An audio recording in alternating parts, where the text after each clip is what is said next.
Hi అండి, welcome back to our channel. Chicken fry చూస్తున్నారు కదా, చూస్తుంటేనే నోరూరిపోతుంది.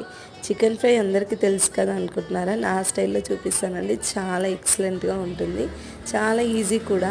ఫస్ట్ అయితే కడాయి పెట్టుకొని అందులో ఆయిల్ వేసుకొని మనం కడిగి పెట్టుకున్న చికెన్ అయితే వేసుకొని ఆ చికెన్ కొంచెం మగ్గించుకున్న తర్వాత అందులో నుంచి అయితే వాటర్ అయితే వస్తుంది. ఆ వాటర్ కొంచెం తగ్గిపోయాక పసుపు అల్లం వెల్లుల్లి పేస్ట్ అయితే వేసుకోండి. అది కూడా మంచిగా వేగిపోయాక ఆనియన్స్ అయితే వేసుకోండి. ఏంటి ఆనియన్స్ ఇప్పుడు వేస్తున్నాను అనుకుంటున్నారా?